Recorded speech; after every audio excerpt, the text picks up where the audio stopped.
बिस्मिल्लाहिर्रहमानिर्रहीम।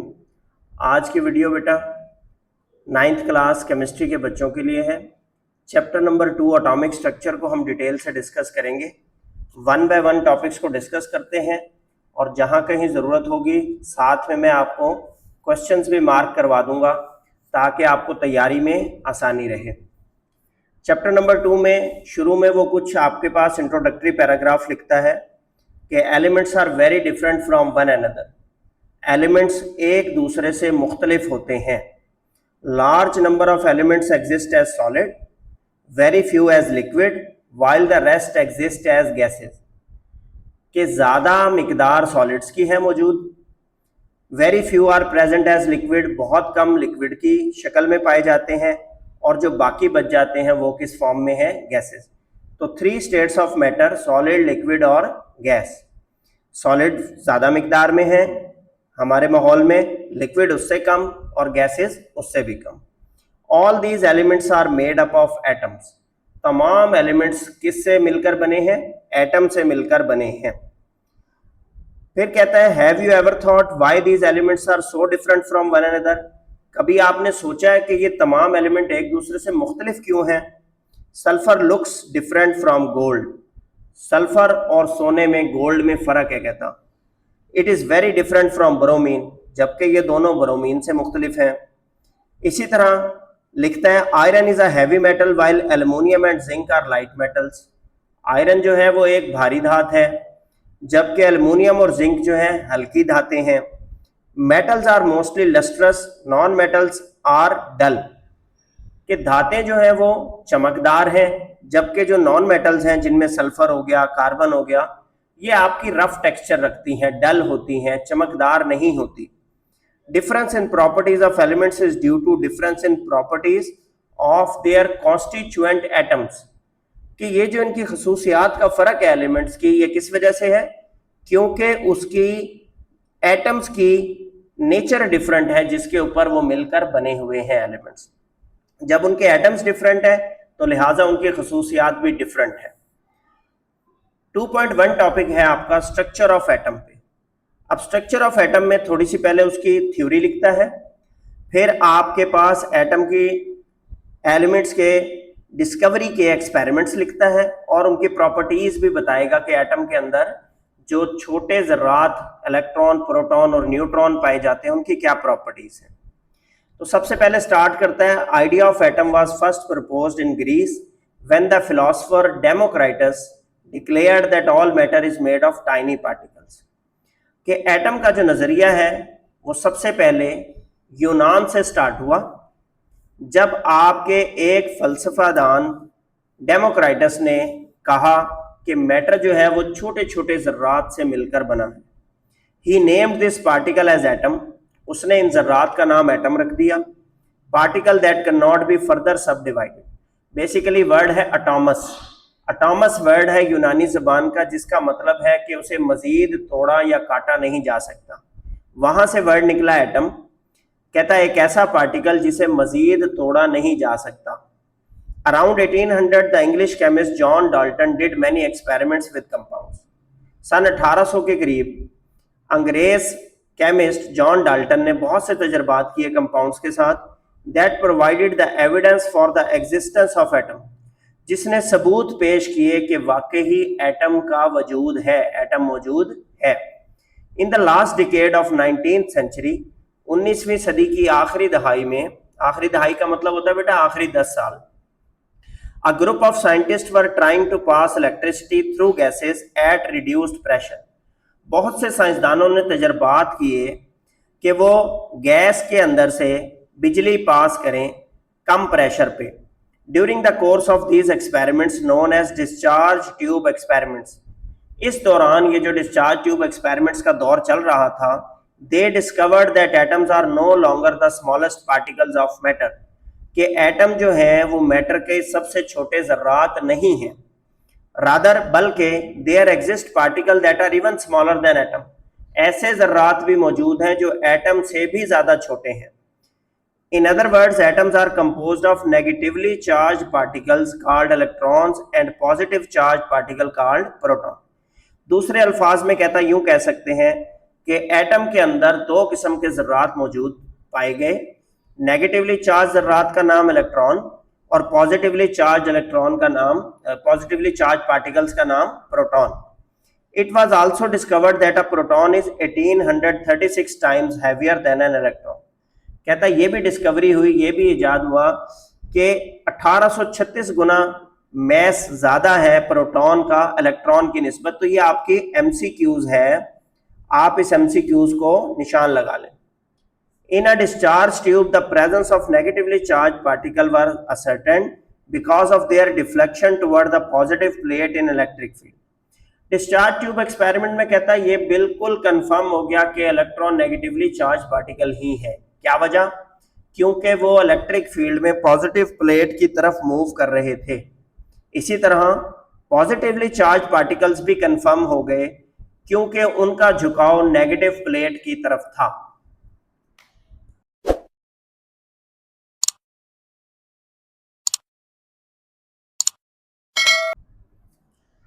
नेक्स्ट है बेटा डिस्कवरी ऑफ इलेक्ट्रॉन का एक्सपेरिमेंट, या इसे कैथोड रेज एक्सपेरिमेंट भी कहा जाता है। A discharge tube is a hard glass tube provided with two metallic electrodes and a vacuum pump to evacuate the gas present in it. Figure आपके सामने बनी हुई है। कहता है एक शीशे की बनी हुई ट्यूब है जिसके अंदर दो मेटल के बने हुए इलेक्ट्रोड्स हैं, एक पॉजिटिव और एक नेगेटिव। एक वैक्यूम पंप साथ जुड़ा हुआ है जिसके जरिए आप गैस फिल भी कर सकते हैं और गैस को वहां से अखराज भी कर सकते हैं। एवैक्यूएट करना, गैस को वहां से अखराज करना, खाली करना, ताकि गैस का प्रेशर कम हो जाए। When a very high voltage is applied to a gas at a very low pressure present in a glass tube, जब आप इस गैस ट्यूब में, ग्लास ट्यूब में वोल्टेज अप्लाई करेंगे, बिजली ऑन करेंगे, करंट ऑन करेंगे और गैस का प्रेशर कम रखेंगे तो क्या होगा? The glass surface behind the positive electrode started to glow. कहता पॉजिटिव इलेक्ट्रोड के साथ जो आपका शीशे की सतह है वो चमकना शुरू हो गई due to the rays emitted from the cathode. किस वजह से चमकना शुरू हुई? कि आपका जो दूसरा इलेक्ट्रोड था, नेगेटिव इलेक्ट्रोड जिसका नाम कैथोड है, वहां से कुछ शुआएं खारिज हुई, रेज इमिट हुई। These rays were named as cathode rays. इन रेज का नाम क्या रख दिया गया? Cathode rays. अगर पेपर में इतना क्वेश्चन आए कि कैथोड रेज एक्सपेरिमेंट के बारे में लिखें तो आप इतना पैराग्राफ लिखेंगे जहां से जहां तक मैं आपको निशान लगवा रहा हूं। ठीक है, इतना पैराग्राफ आप कैथोड रे एक्सपेरिमेंट में लिख देंगे या डिस्कवरी ऑफ इलेक्ट्रॉन के एक्सपेरिमेंट में लिख देंगे। अब आ जाती है इन कैथोड रेज की प्रॉपर्टीज की बात, तो आप यहां पर हेडिंग दे लें properties of cathode rays. In 1897, British physicist Joseph John Thomson studied the properties of cathode rays by passing them through the opposite charged electric plates। 1897 में बर्तानिया के फिजिक्स के साइंसदान ने, जोसेफ जॉन ने, प्रॉपर्टीज ऑफ कैथोड रेज को study किया। कैसे study किया? यही एक्सपेरिमेंट करके कि उसने अपोजिट चार्ज इलेक्ट्रिक प्लेट्स के थ्रू कैथोड रेज को पास ऑन करवाया, गुजरने दिया। It was observed, उसने ये मुशाहिदा किया that cathode rays bend toward the positively charged plate, कि कैथोड रेज पॉजिटिव प्लेट की तरफ झुकाव रखती हैं, मुड़ती हुई नजर आ रही थी। showing that they carry negative charge, ये जाहिर करता है कि उन पर नेगेटिव चार्ज है, क्योंकि वो पॉजिटिव प्लेट की तरफ मुड़ रही हैं तो उन पे नेगेटिव चार्ज है। Thomson also installed two magnets on either side of the discharge tube। Thomson ने दो मैग्नेट भी लगा दिए इस डिस्चार्ज ट्यूब में, एक राइट पे और एक लेफ्ट पे। And notice that cathode rays were also diverted by the magnetic field, और उसने ये मुशाहिदा किया कि कैथोड रेज जो हैं वो मैग्नेटिक फील्ड के जरिए भी झुकाव जाहिर करती हैं, अपना पाथ ऑफ ट्रेवल जो है वो चेंज करती हैं। Thomson used the findings of his experiments to calculate the mass to charge ratio of cathode rays, which finally proved that cathode rays are in fact negatively charged material particles। Thomson ने अपने जो मुशाहिदात थे, अपने तजर्बे के, इनकी मदद से mass to charge ratio calculate की कैथोड रेज की, जिससे उसने आखिर में ये साबित किया कि कैथोड रेज वाकई ही नेगेटिवली चार्ज मटेरियल पार्टिकल्स हैं। ठीक है, these particles were later named as electrons। In particles का नाम बाद में कैथोड रेज पार्टिकल्स की बजाय इलेक्ट्रॉन्स रख दिया गया। ठीक है, तो ये प्रॉपर्टीज ऑफ कैथोड रेज का टॉपिक है जो अभी हमने पढ़ा, ये आपने इसी तरीके से याद करना। It was also shown that electrons are the subatomic particles of all elements. इसके अलावा कहता है ये भी जाहिर किया गया था कि इलेक्ट्रॉन्स जो हैं वो तमाम एलिमेंट्स में पाए जाते हैं, तमाम के तमाम एलिमेंट्स के एटम में सब एटॉमिक पार्टिकल के तौर पर, एटम के छोटे जर्रात के तौर पर इलेक्ट्रॉन्स मौजूद हैं। इसका मतलब है कि हर एलिमेंट के एटम में इलेक्ट्रॉन मौजूद है। नेक्स्ट बेटा टॉपिक है डिस्कवरी ऑफ प्रोटॉन या कैनाल रेज। इसका पहले एक्सपेरिमेंट डिस्कस करेंगे और उसके बाद इसकी प्रॉपर्टीज डिस्कस करेंगे। एक्सपेरिमेंट में वो लिखता है the presence of positively charged particles in an atom had been first observed by E Goldstein in 1886 कि एटम के अंदर मौजूद पॉजिटिव चार्ज पार्टिकल्स को सबसे पहले किसने मुशाहिदा किया? गोल्डस्टेन नामी बंदे ने 1886 में, 1886 में। It was based on the concept that atoms are electrically neutral having same number of charge particles positive and negative. इस तजर्बे की बुनियाद क्या थी कि atom as a whole neutral नजर आ रहा था, एटम के ऊपर कोई चार्ज नहीं था। अच्छा, चार्ज नहीं था तो पहले अभी हमने पिछले टॉपिक में पढ़ा कि चार्ज पार्टिकल्स नेगेटिव तो उस पर मौजूद है, तो चार्ज क्यों नहीं है? इसका मतलब जितने नेगेटिव पार्टिकल्स हैं उतने ही पॉजिटिव पार्टिकल्स भी एटम के अंदर मौजूद थे। इस वजह से उनके दिमाग में ये आया कि जी atom as a whole neutral इसलिए साबित हो रहा है कि जितने नेगेटिव पार्टिकल्स हैं उतने ही पॉजिटिव पार्टिकल्स भी मौजूद हैं। ही performed a series of experiment with a gas discharge tube. उसने बहुत सारे एक्सपेरिमेंट्स किए गैस डिस्चार्ज ट्यूब को इस्तेमाल करते हुए, having a perforated cathode.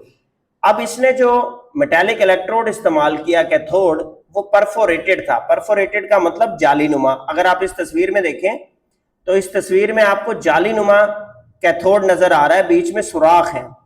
A new type of raise were produced which moved towards the cathode.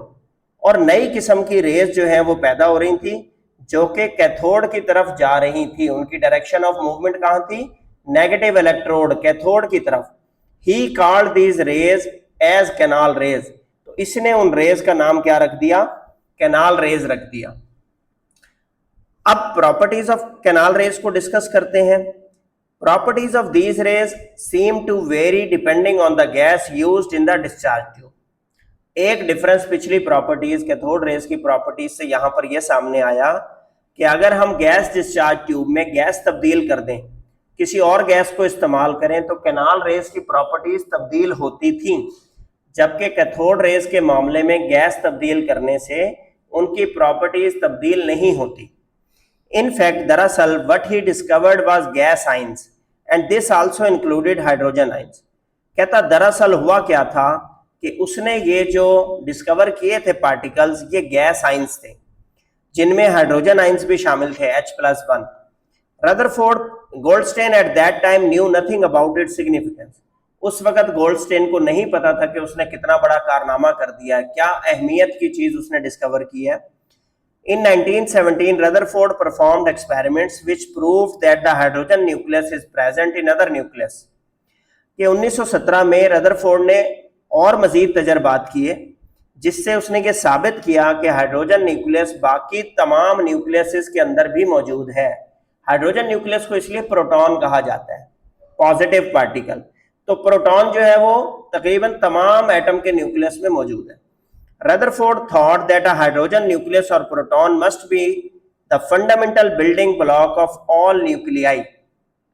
तो रदरफोर्ड के दिमाग में ये आया, उसने सोचा कि ये जो हाइड्रोजन न्यूक्लियस जिसे हम प्रोटॉन का नाम भी दे रहे हैं, ये तो बुनियादी पार्टिकल है न्यूक्लियस का। इसका मतलब ये तमाम एलिमेंट्स के एटम के अंदर मौजूद होगा and also possibly a new fundamental particle as well. और उसने कहा कि मैंने तो फिर इसका मतलब है एक और बुनियादी पार्टिकल डिस्कवर कर लिया जिसका नाम क्या रखा गया? प्रोटॉन। पहला कौन सा डिस्कवर हुआ था? इलेक्ट्रॉन। और अब सेकंड नंबर पे कौन सा हमने डिस्कस किया है? प्रोटॉन। नेक्स्ट है बेटा इंट्रोडक्शन ऑफ न्यूट्रॉन।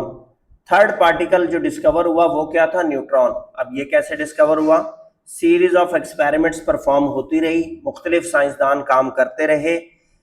किताब वाला लिखता है लेटर ऑन, बाद में in 1933 another particle neutron was also discovered, एक और पार्टिकल दरियाफ्त हुआ जिसका नाम क्या था, neutron, which is known to carry no charge, इसके ऊपर कोई चार्ज नहीं था। The mass of a neutron is almost the same as that of a proton, जबकि मैस ऑफ प्रोटॉन और मैस ऑफ न्यूट्रॉन तकरीबन बराबर थे। अच्छा, एक बार दोहराई कर लेते हैं। इलेक्ट्रॉन पे कौन सा चार्ज था, नेगेटिव, प्रोटॉन पे कौन सा चार्ज था, पॉजिटिव, और न्यूट्रॉन पे कोई चार्ज नहीं। इसी तरह मैस ऑफ इलेक्ट्रॉन और मैस ऑफ प्रोटॉन में क्या डिफरेंस था, mess of proton 1836 times heavy, किससे, इलेक्ट्रॉन से, और मैस ऑफ न्यूट्रॉन जो है वो तकरीबन उतना ही है जितना किसका है, प्रोटॉन का है। These three particles, electron, proton and neutron, were given the name fundamental particles. इन तीनों पार्टिकल्स को एटम का बुनियादी पार्टिकल माना गया, and are shown to be present in all atoms. और ये कहा गया कि ये तमाम के तमाम एटम्स में पाए जाते हैं। एक एक्सेप्शन है। एक्सेप्शन का क्या मतलब होता है कि एक इससे डिफरेंट बात है। वो क्या एक्सेप्शन थी, एक्सेप्शन ये थी कि hydrogen which does not have a neutron, hydrogen atom जो है आपके पीरियोडिक टेबल का पहला एलिमेंट, उसके एटम में न्यूट्रॉन नहीं पाया जाता, कोई न्यूट्रॉन नहीं है उसमें, irrespective of the fact that these atom behave very different from one another. तो कहता कि तमाम ये जो एटम्स हैं ये इनका बिहेवियर एक दूसरे से मुख्तलिफ है। It was however also shown that the number of these particles is different in different atoms. ये भी बताया गया, ये भी जाहिर किया गया कि पार्टिकल्स की तादाद जो है मुख्तलिफ एटम्स में मुख्तलिफ है। मतलब number of electron hydrogen atom में मुख्तलिफ है, सल्फर में डिफरेंट है, कार्बन में डिफरेंट है, ऑक्सीजन में डिफरेंट है, सोडियम में डिफरेंट है। हर एटम में इलेक्ट्रॉन, प्रोटॉन और न्यूट्रॉन की तादाद मुख्तलिफ है। After the discovery of these particles, a very important question arose as to how these particles are arranged in a tiny place called atom. एक सवाल आया इस डिस्कवरी के बाद कि ठीक है ये तीनों पार्टिकल्स मौजूद हैं, लेकिन एटम चूंकि खुद इतना ज्यादा छोटा है तो उसके अंदर ये तीनों पार्टिकल्स कैसे समाये हुए हैं, कैसे उसके अंदर फिट हो गए, या दूसरे अल्फाज में what is the structure of atom. फिर आपकी एक्सपेरिमेंट स्टार्ट हुए किसके ऊपर, स्ट्रक्चर ऑफ एटम पे। बहरहाल इंट्रोडक्शन ऑफ न्यूट्रॉन में आपको सिर्फ ये पैराग्राफ करने की जरूरत है जितना मैंने निशान लगाया है ऊपर पेंसिल से। अब बात कर लेते हैं डिस्कवरी ऑफ न्यूक्लियस पे। अब हम स्ट्रक्चर ऑफ एटम की तरफ जा रहे हैं, उसका अंदरूनी स्ट्रक्चर डिफरेंस डिस्कस करने लगे हैं। तो lord Rutherford in 1911 provided answer to this question. कौन सा क्वेश्चन, जो अभी हमने किया कि स्ट्रक्चर ऑफ एटम क्या है, या एटम के अंदर, न्यूक्लियस के अंदर ये इलेक्ट्रॉन, प्रोटॉन, न्यूट्रॉन कैसे फिट हो गए, इस क्वेश्चन की बात हो रही है, ये जवाब दे रहा है उसका। He carried out a remarkable experiment in which he hit a stream of special type of particles to a very thin gold foil. उसने बहुत से एक्सपेरिमेंट किए जिसमें उसने छोटे पार्टिकल्स को एक सोने का पतरा लिया, गोल्ड फॉइल, बहुत बारीक सा, उसके ऊपर हिट करवाया, बौछार करवाई। From this experiment he concluded that an atom has two portions. इस एक्सपेरिमेंट के जरिए उसने ये नतीजा अखज़ किया कि एटम के असल में दो पोर्शंस हैं, दो हिस्से हैं अलग अलग। कौन से, a tiny central portion which he called nucleus, पहला हिस्सा क्या आ गया, दरमियान वाला छोटा हिस्सा जिसका नाम उसने क्या रखा, nucleus, and a relatively large area surrounding this which he called extra nuclear portion. तो यहां से ये दो शॉर्ट बन गए कि कौन से हिस्से को न्यूक्लियस कहते हैं और कौन से हिस्से को एक्स्ट्रा न्यूक्लियर पोर्शन कहते हैं। तो सेंटर पार्ट को, सेंट्रल पोर्शन को, छोटा हिस्सा जो है उसे क्या कहते हैं, न्यूक्लियस, जिसमें कौन कौन से पार्टिकल्स हैं, प्रोटॉन और न्यूट्रॉन। और इसके जो बाहर का एरिया है एटम का, उसको क्या कहते हैं, उसको कहते हैं एक्स्ट्रा न्यूक्लियर पोर्शन, इसमें इलेक्ट्रॉन्स पाए जाते हैं। कहता है it was also discovered that almost all the mass of atom is concentrated in the nucleus. इसके अलावा उसने ये रिजल्ट पेश किया कि एटम का most part of the mass जो है, मास का ज्यादातर हिस्सा न्यूक्लियस में मौजूद है, concentrated in the nucleus, centre part में, ठीक है। Because both the heavy particle proton and neutron are found to be present here. अब इसका जवाब क्या है, क्यों मौजूद है? क्योंकि प्रोटॉन और न्यूट्रॉन इन दोनों का मास इलेक्ट्रॉन से 1836 गुना ज्यादा था और ये दोनों के दोनों न्यूक्लियस में मौजूद है, तो लिहाजा मोस्ट ऑफ द मास कहां मौजूद है? न्यूक्लियस में मौजूद है। In the nucleus these two particles are held together by strong nuclear force. और न्यूक्लियस में मौजूद इन दोनों पार्टिकल्स के दरमियान स्ट्रॉन्ग फोर्सेस मौजूद हैं, इंटर पार्टिकल फोर्सेस मौजूद हैं, जिनकी वजह से ये वहां पर एक दूसरे के साथ जुड़े हुए। अब यहां पर आपके लिए याद करने के लिए एक छोटा सा टेबल दिया गया है जिसे आप जरूर याद करें। एमसीक्यूज भी यहां से बन सकता है, शॉर्ट क्वेश्चन भी बन सकता है बेटा। इलेक्ट्रॉन का चार्ज कितना है? -1.602 इंटू 10⁻⁻19 कूलम। ये जो C है ये चार्ज का यूनिट है जिसे कहते हैं कूलम, COULOMB। प्रोटॉन का चार्ज कितना है? पॉजिटिव चार्ज है 1.602 इंटू 10⁻⁻19 कूलम। नोटिस करें कि जितना चार्ज इलेक्ट्रॉन का है उतना ही चार्ज प्रोटॉन का है, सिर्फ फर्क क्या है, वो नेगेटिव है और ये क्या है? पॉजिटिव। न्यूट्रॉन पे हमने कहा था ये न्यूट्रल है, कोई चार्ज नहीं है, तो 0 कूलम चार्ज है। Mass of electron 9.109 into 10⁻31 kg है। Mass of proton 1.673 into 10⁻27 kg है और mass of neutron 1.675 into 10⁻27 kg है। इस वजह से हमने कहा था कि ऑलमोस्ट इक्वल। देखें प्रोटॉन में 1.673 है और न्यूट्रॉन में 1.675 है, तो ऑलमोस्ट इक्वल मास है प्रोटॉन और न्यूट्रॉन का। नेक्स्ट बेटा आपके पास बहुत ज्यादा इंपॉर्टेंट टॉपिक है Bohr's atomic model. Bohr's atomic model. अब बोहर्स एटॉमिक मॉडल में से बहुत सी शॉर्ट डेफिनेशंस निकलती हैं, मैं साथ साथ आपको गाइड भी करता जाऊंगा और एंड में आपको एक छोटा सा टेबल बना के दूंगा जो इसका खुलासा होगा, उससे आप पूरे पेपर के short question Bohr atomic model के इजीली तैयार कर लेंगे। In 1913 Niels Bohr proposed a model for the hydrogen atom which is called Bohr's atomic model। 1913 में नील्स बोहर नामी बंदे ने हाइड्रोजन एटम का एक मॉडल पेश किया जिसे उसने अपना नाम रखा बोहर्स एटॉमिक मॉडल। अब इस मॉडल में उसने क्या पेश किया? इसमें उसने कहा according to this model the electron can revolve around the nucleus of the atom in specific path called orbit और shell.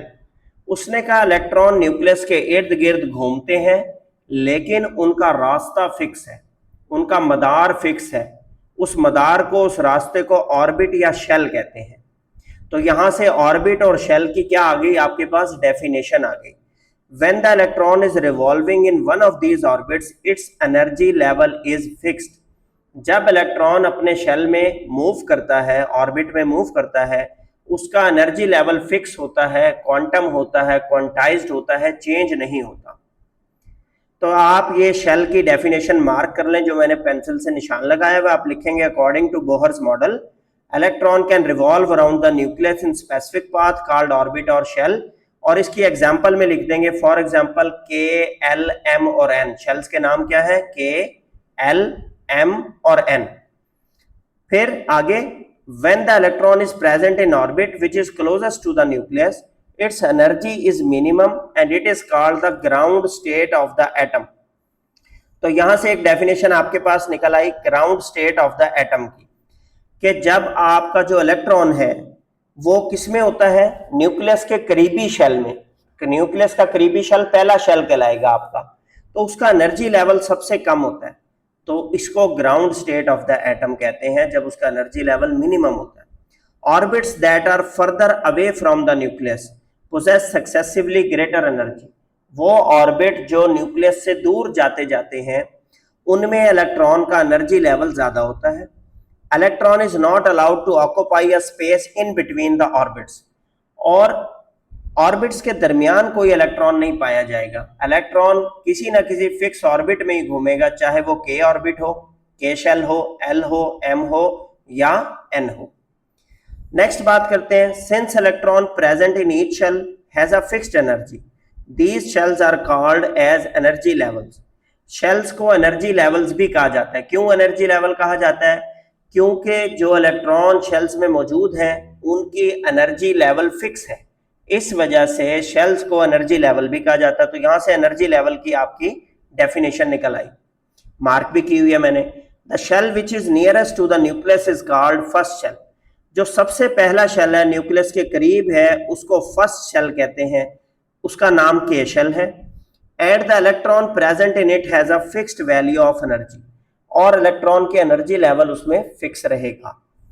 Similarly second shell will also be at definite distance from the nucleus, फिर कुछ फासले पर second shell है, which of course has a greater energy level than the first shell.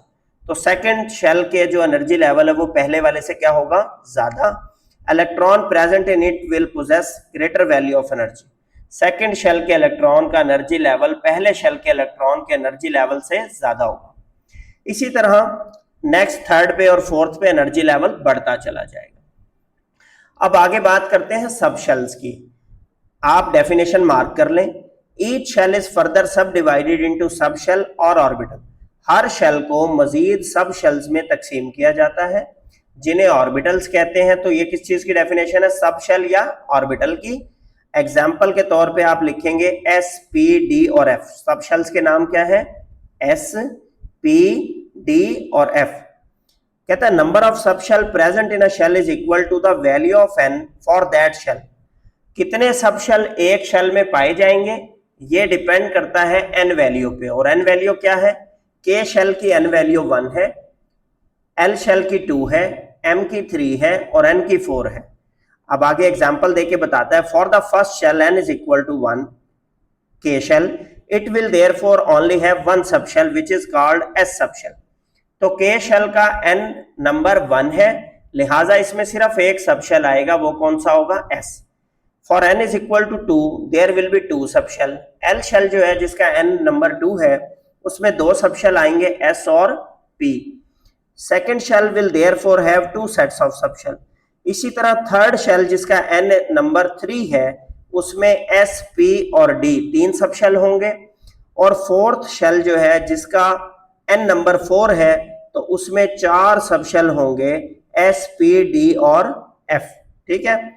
फिर कहता है बेटा, according to modern approach electrons are like charged clouds whose location around the nucleus cannot be predicted with 100% certainty।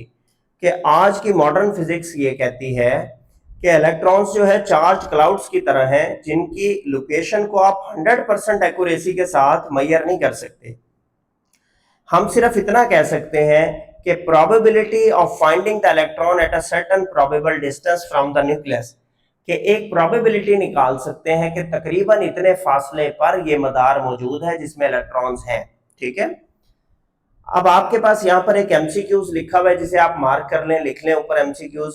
Largest atom caesium तकरीबन 9 times बड़ा है सबसे छोटे atom helium से। तो 2 एमसीक्यूज इसमें से निकल रहे हैं कि सबसे बड़ा एटम सीजियम है, सबसे छोटा एटम हीलियम है, और सबसे बड़ा एटम सीजियम सबसे छोटे एटम हीलियम से तकरीबन 9 गुना बड़ा है, 9 टाइम्स बड़ा है। अब ये जो नेक्स्ट 2 पैराग्राफ है बेटा, ये बड़े इंपॉर्टेंट है।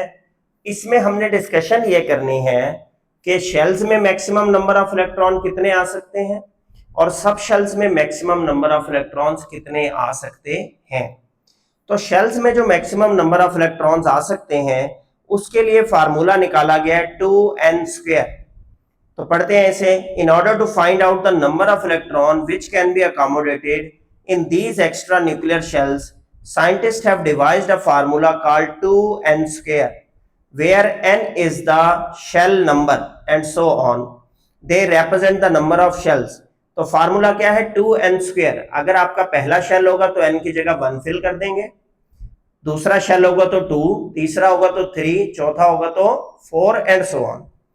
इस फार्मूले के मुताबिक आपके के शेल में 2 इलेक्ट्रॉन आ सकते हैं मैक्सिमम, एल शेल में 8 इलेक्ट्रॉन्स आ सकते हैं, एम शेल में 18 इलेक्ट्रॉन्स आ सकते हैं और एन शेल में 32 इलेक्ट्रॉन 32 इलेक्ट्रॉन्स आ सकते हैं मैक्सिमम। तो यहां से आपका शॉर्ट क्वेश्चन क्या आएगा पेपर में कि how many maximum number of electrons that can be accommodated in K, L, M and N shell. तो आप कहेंगे कि के शेल में मैक्सिमम 2 इलेक्ट्रॉन्स आ सकते हैं, एल में 8 इलेक्ट्रॉन्स आ सकते हैं, एम में 18 और n में 32। फिर इसी तरीके से जो आखिरी पैराग्राफ है उसमें वो सब शेल्स का जिक्र करता है। The maximum number of electron which can be accommodated इन सब शेल्स। अब सब शेल्स के नाम क्या थे? S, P, D और F। S में मैक्सिमम 2 इलेक्ट्रॉन्स आ सकते हैं, P में मैक्सिमम 6 इलेक्ट्रॉन्स आ सकते हैं, D में मैक्सिमम 10 इलेक्ट्रॉन्स आ सकते हैं और F में 14 इलेक्ट्रॉन्स आ सकते हैं।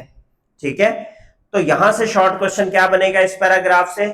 Maximum number of electrons that can be accommodated in a sub shell. जो ऊपर वाला पैराग्राफ है उसका क्वेश्चन क्या है? Maximum number of electron that can be accommodated in a shell. और नीचे वाले का पैराग्राफ का क्या बनता है? Maximum number of electron that can be accommodated in a sub shell. अब इसकी समरी डिस्कस करते हैं।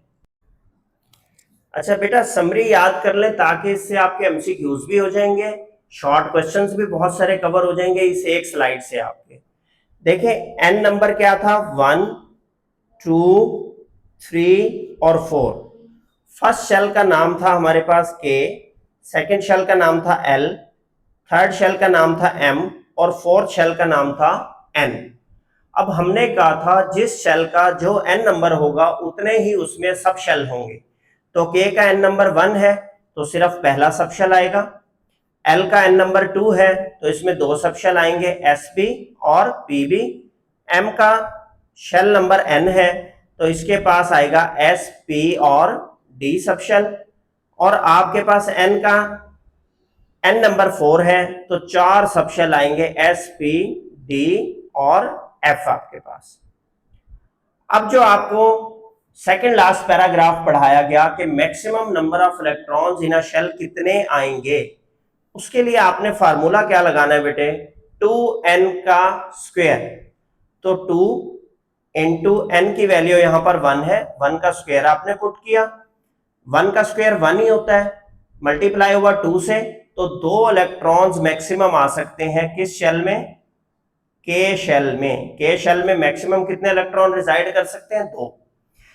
L शेल में n नंबर क्या है? 2, तो n की जगह फार्मूले में क्या पुट करेंगे? 2, 2 का स्क्वायर, 2 का स्क्वायर क्या आया? 4, 4 इंटू 2 क्या हो गया?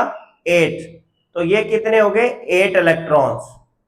इसी तरह n नंबर अब क्या है? 3, तो 3 का square 9, 9 into 2 18 electrons. n shell का n नंबर क्या है? 4, 2 इंटू 4 का स्क्वायर, 4 का स्क्वायर क्या है? 16, 16 इंटू 2 32 इलेक्ट्रॉन्स। तो आप देखें कि एक हमने छोटे से टेबल में ये पूरी समरी बना ली। K शेल में एक सब शेल ऐसा आना है, मैक्सिमम 2 इलेक्ट्रॉन आ सकते हैं।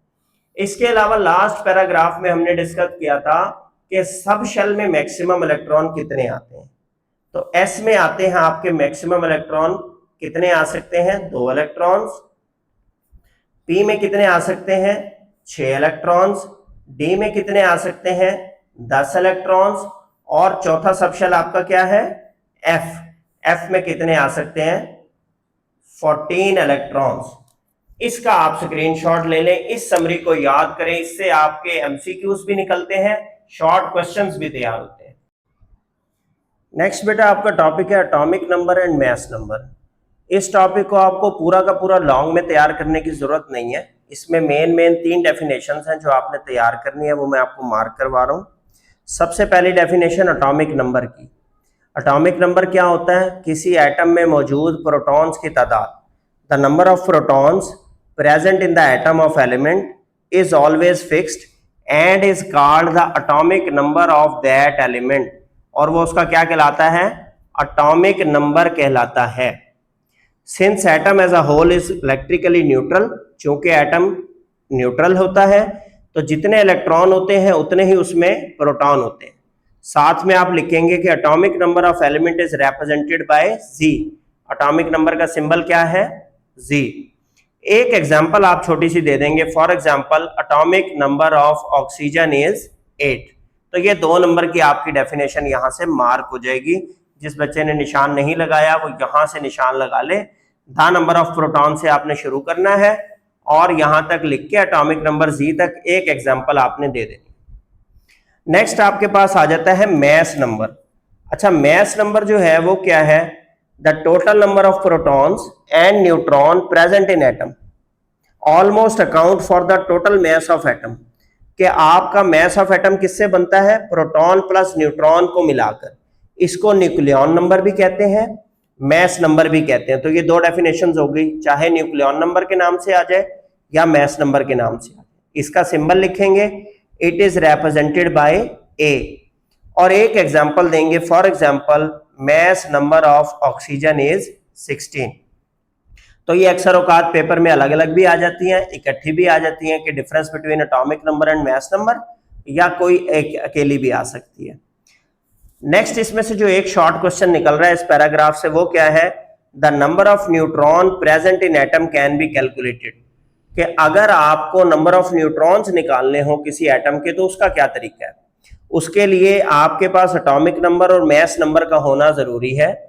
अगर आपको एटॉमिक नंबर Z और मास नंबर A पता है तो नंबर ऑफ न्यूट्रॉन N कैसे निकलेगा, मास नंबर में से एटॉमिक नंबर को माइनस कर दें, A माइनस Z।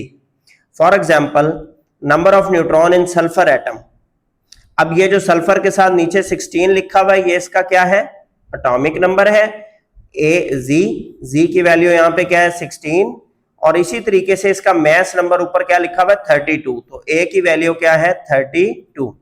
तो नंबर ऑफ न्यूट्रॉन उसने कैसे निकाले हैं, A माइनस Z, 32 माइनस 16 क्या आ गया, 16 आ गया।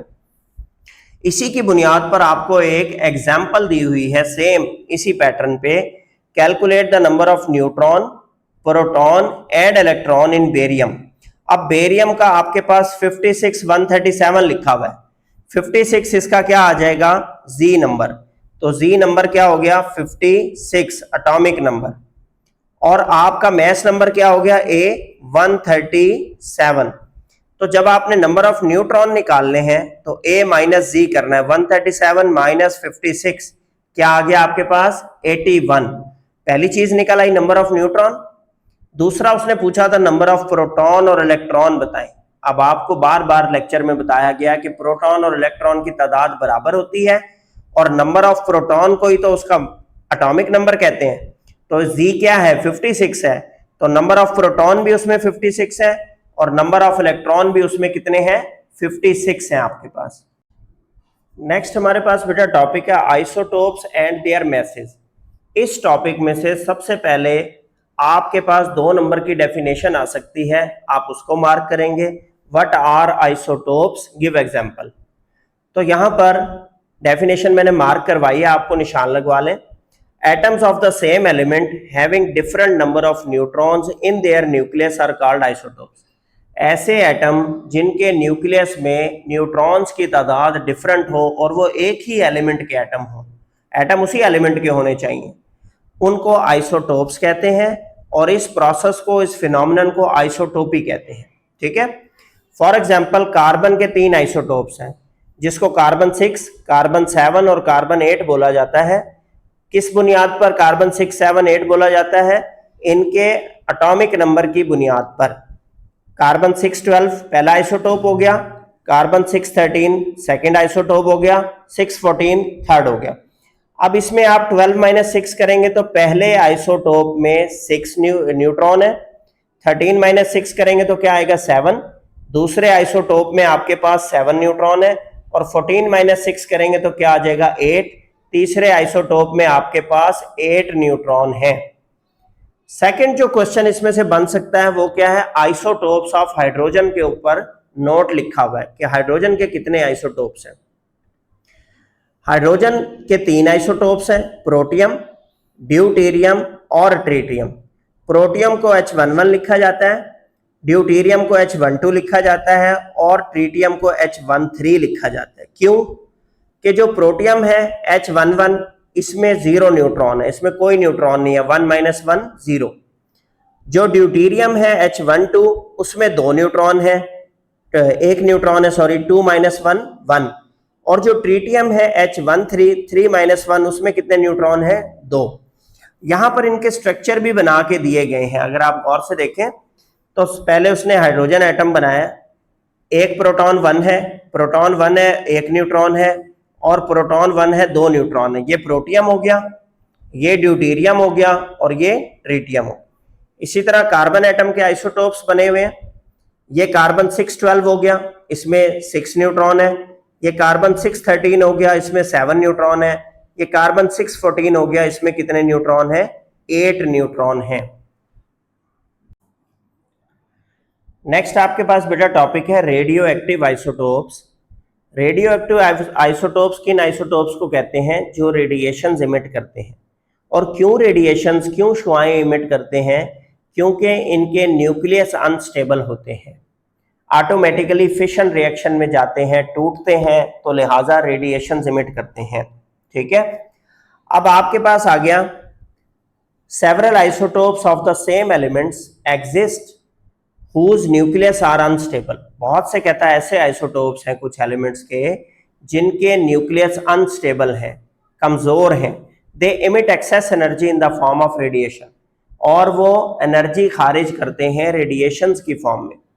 This process of emission of radiation is called radio activity. इस रेडिएशन खारिज करने के अमल को रेडियो एक्टिविटी कहते हैं। And the isotope which emits energy is called radio active isotope. और वो तमाम आइसोटोप्स जो एनर्जी खारिज करते हैं इन्हें रेडियो एक्टिव आइसोटोप्स कहते हैं। तो यहां से दो डेफिनेशंस आपकी मार्क हो गई, एक रेडियो एक्टिविटी की, दूसरी रेडियो एक्टिव आइसोटोप्स की। अब एग्जांपल देनी है आपने। ट्रिटियम H13 कहता है ये रेडियो एक्टिव आइसोटोप है, जबकि हाइड्रोजन के जो बाकी दो आइसोटोप्स हैं अभी आपने पिछले टॉपिक में पढ़े, प्रोटियम और ड्यूटेरियम, वो रेडिएशन इमिट नहीं करते, वो स्टेबल है। जब भी रेडियो एक्टिव एलिमेंट जो है वो रेडिएशन इमिट करता है तो वो किसी और एलिमेंट में कन्वर्ट हो जाता है। इस प्रोसेस को रेडियो एक्टिव डिके का प्रोसेस कहते हैं। क्या कहते हैं?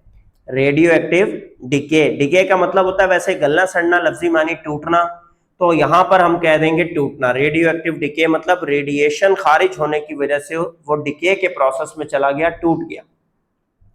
दिस न्यू एलिमेंट में बी स्टेबल और मे बी अनस्टेबल। ये जो नया एलिमेंट बना है हो सकता है ये स्टेबल हो, मजीद ना टूटे, और ऐसा भी पॉसिबल है कि ये मजीद भी टूट जाए। तो यहां से आपकी रेडियो एक्टिव डिके की डेफिनेशन होगी। और रेडियो एक्टिव डिके में आपने एग्जाम्पल यहां से देनी है। अब आपकी बुक वाले ने बहुत सारी एग्जाम्पल्स दी हुई हैं, आपने कोई एक एग्जाम्पल चुन के यहां से अपने शॉर्ट क्वेश्चन में मेंशन कर लेनी है। जो बच्चे 100% के लिए तैयारी कर रहे हैं वो वैसे भी ये सारी याद कर लें ताकि अगर अलग से क्वेश्चन बन के आ जाए तो वो लिख सकें। यूरेनियम 92-38 फिशन रिएक्शन में गया, टूटा। थोरियम और प्लस एनर्जी खारिज हुई 92-34। अब थोरियम जो था वो खुद अनस्टेबल है तो वो मजीद डिसइंटीग्रेट हुआ, मजीद टूटा। किसमें? प्रोटेक्टिनियम में। थोरियम टूटा प्रोटेक्टिनियम में 91-234 और एनर्जी खारिज हुई। इसी तरह एक और एग्जांपल उसने मेंशन किया बिस्मथ की। बिस्मथ 83-10 जब टूटता है तो थेलियम 81-206 और प्लस साथ में क्या खारिज होती है? एनर्जी खारिज होती है। हर साल वो कहता है हमारी बॉडी जो है 98% ऑफ एटम्स हमारे रिप्लेस कर लेती है, रिन्यू कर लेती है। इसको MCQs के तौर पे बेटा तैयार कर ले। अब नेक्स्ट टॉपिक में आपने रीड आउट करना है applications of radioactive isotopes. कि रेडियो एक्टिव आइसोटोप्स का इस्तेमाल कहाँ है, क्या हम इससे कोई फायदा उठा रहे हैं? ये जो एनर्जी खारिज होती है, ठीक है, ये जो शुआएं निकलती हैं, रेडिएशंस निकलती हैं, yes. Radioactive isotopes are useful in medical imaging. सबसे पहले कहता मेडिकल के शोबे में, तिब के शोबे में जो इमेजिंग की एप्लीकेशंस है जैसे कि MRI, ठीक है, वहां पर हम इन्हें इस्तेमाल कर रहे हैं। Doctor use them to diagnose the disease by injecting the patient with small amount of radioactive fluid. कि पेशेंट के जिस्म में थोड़ा सा रेडियो एक्टिव फ्लूइड दाखिल किया जाता है और इसकी मदद से डॉक्टर जो है वो बीमारी की तशखीस करते हैं। फॉर एग्जाम्पल टेक्नीटियम 99M इस्तेमाल किया जाता है इमेजिंग डायग्नोसिस के लिए ह्यूमन ऑर्गन्स में, जिनमें आपका ब्रेन भी शामिल है, दिमाग, और जिसमें आपके फेफड़े, लंग्स भी शामिल हैं। Doctor use a special camera to watch how the radioactive fluid moves. तो डॉक्टर जो है वो कैमरे की मदद से अंदाजा लगाता है कि ये रेडियो एक्टिव फ्लूइड कहाँ तक बगैर रुके जा रहा है, तो ये इमेजिंग पर्पस के लिए काम आता है। नेक्स्ट बेटा एक बहुत इंपॉर्टेंट 2 नंबर की डेफिनेशन जो कि एप्लीकेशंस ऑफ आइसोटोप्स में आ रही है, radio carbon dating. Radio carbon dating क्या है? एक ऐसा मेथड जिसकी मदद से हम मरे हुए जानवर, मरे हुए पौधों की बाकियात जब जमीन से उखड़ती है, ये जो आर्कियोलॉजिस्ट जो है इन्हें कोई पत्थर मिल गया, कोई मरे हुए इंसान की मूर्ति मिल गई, कोई हड्डियां मिल गई, जानवर की हड्डियां मिल गई, और ये आपको बताते हैं कि जी ये 500 साल पुराना है, ये 1000 साल पुराना है। ये जिस प्रोसेस के थ्रू बताते हैं, इस प्रोसेस को रेडियो कार्बन डेटिंग कहते हैं। इसमें वो करते क्या है? कहते हैं finding out the age of historical object containing organic material with the help of radioactive isotope of carbon C614 के कार्बन 14 नामी रेडियोएक्टिव आइसोटोप की मदद से उनकी एज का अंदाजा लगाया जाता है, वो जो पुरानी चीजें निकलती हैं। The method involve measuring the proportion of carbon 14 in a sample from a dead plant और animal like a piece of wood or a bone, which provide information that can be used to calculate when an animal or plant died। कि आप उस मरे हुए जानवर या मरे हुए पौधे में कार्बन 14 की मिकदार मालूम करते हैं और उसी नस्ल के जानदार में जो जिंदा है उसमें मालूम करते हैं, और फिर हाफ लाइफ के जरिए पता चलाते हैं कि ये कितने साल पहले मरा हुआ होगा। ठीक है, the older the sample is less carbon 14 is to be detected. सादा अल्फाज में उसने लिख दिया कि जितना ज्यादा वो पुराना है उतना ही कम उसमें कार्बन 14 पाया जाएगा। तो ये कार्बन डेटिंग की डेफिनेशन विद एग्जांपल इस पैराग्राफ में लिखी हुई है।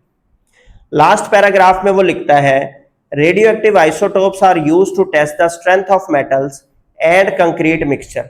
एक और एप्लीकेशन उसने लिखी तीसरी कि रेडियोएक्टिव आइसोटोप्स की मदद से हम धातों की मजबूती चेक करते हैं, अपनी बिल्डिंग्स की, कंक्रीट मिक्सचर की, अपने जो हमारी बिल्डिंग्स के अंदर लेंटर डले होते हैं उनकी मजबूती चेक करते हैं।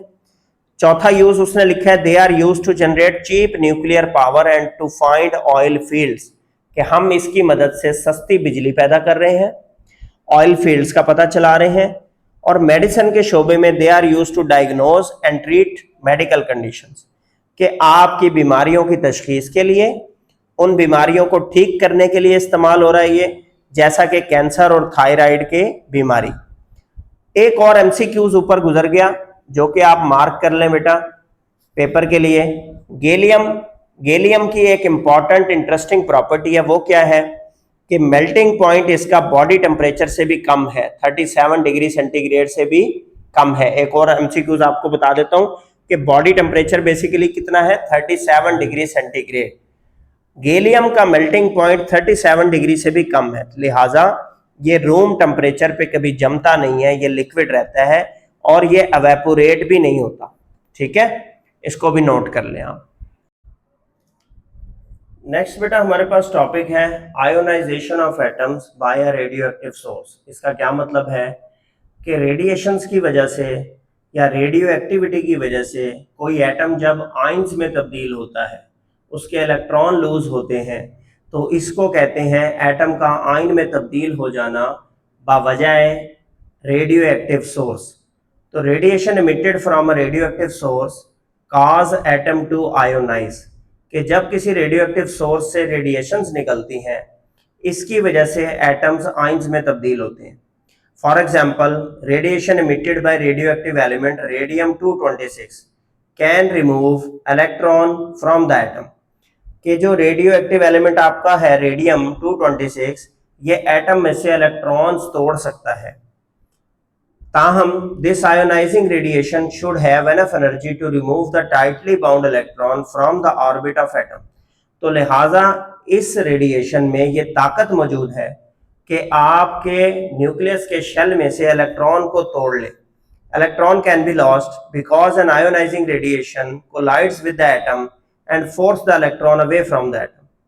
तो इस आयोनाइजिंग रेडिएशन में ये पावर मौजूद है कि ये एटम से टकराए और उसके इलेक्ट्रॉन को तोड़ ले। This process converts the atom into positively charged ion, जिसे हम कैट आयन भी कहते हैं। तो इस प्रोसेस की मदद से एटम आपका कैट आयन में, पॉजिटिव आयन में कन्वर्ट हो जाता है। जैसे सोडियम एनर्जी टकराई तो सोडियम प्लस ई माइनस, तो सोडियम का एक इलेक्ट्रॉन क्या हो गया, रिमूव हो गया। जब ये इलेक्ट्रॉन रिमूव हुआ तो सोडियम एटम नहीं रहा, बल्कि सोडियम Na+1 आयन बन गया, कैटायन। और चूंकि इसके ऊपर +1 चार्ज लिखा हुआ है तो फिर इसका चार्ज क्या है, +1, वैलेंसी क्या हो जाएगी, +1 हो जाएगी। ठीक है। नेक्स्ट जो आपका टॉपिक है बेटा वो है रिलेटिव एटॉमिक मास।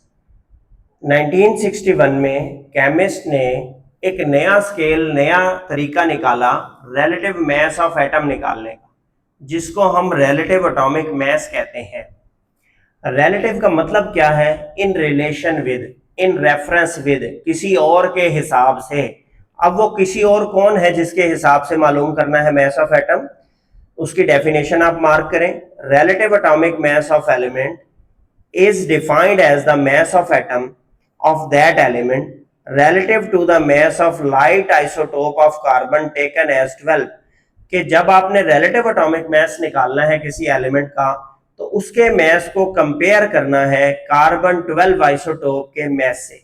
इसीलिए हम कह रहे थे in reference with some other atom, in relation with some other atom। relative atomic mass of element is expressed in atomic mass unit।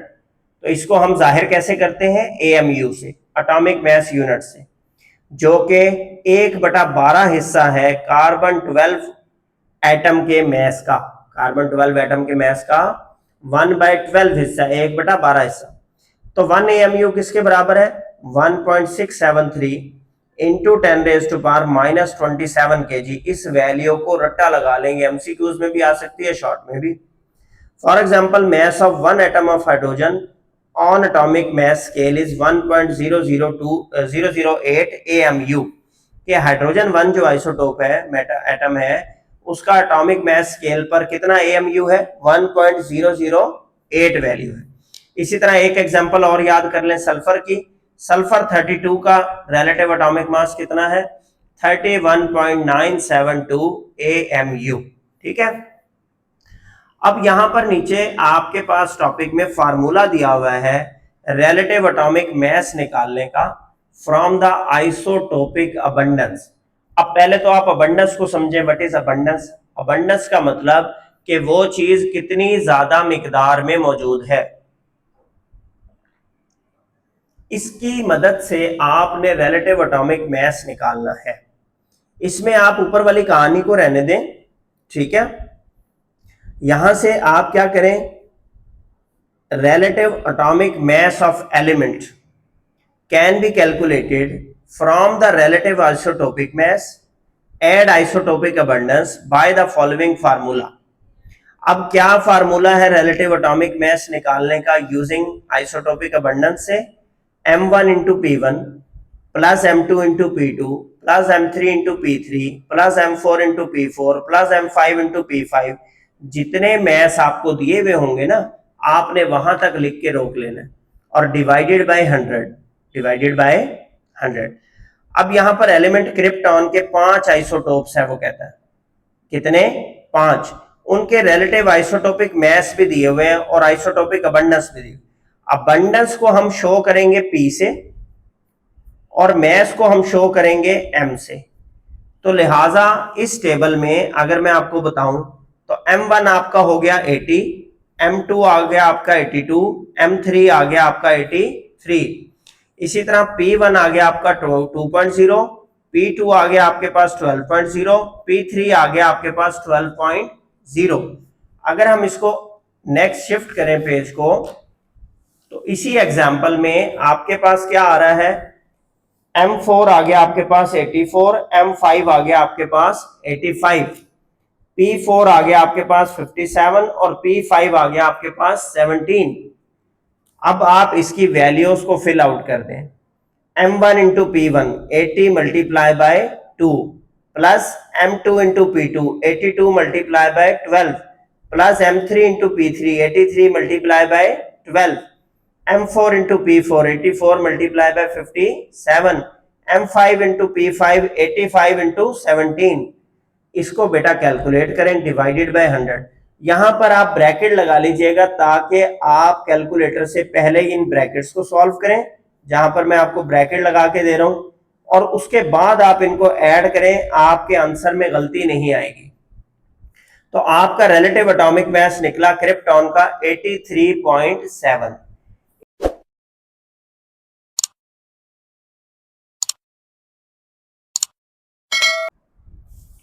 Next बेटा एक और एग्जांपल आपको दी हुई है कि रिलेटिव एटॉमिक मास निकालें लाइटर आइसोटोप ऑफ क्लोरीन का, जबकि उसका रिलेटिव एटॉमिक मास आपको पहले से कैलकुलेट करके दे दिया 35.45।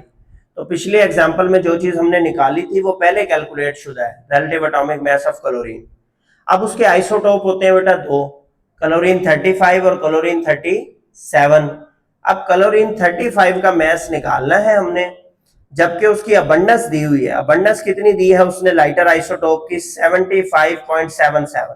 तो इसको आप ले लें P1 और M1 जो हमने निकालना है वो क्या है, क्लोरीन 35Cl। इसी तरह मैस नंबर 2 क्लोरीन 37 का ले लेंगे 37 और P2 की वैल्यू उसने दी है 24.23%।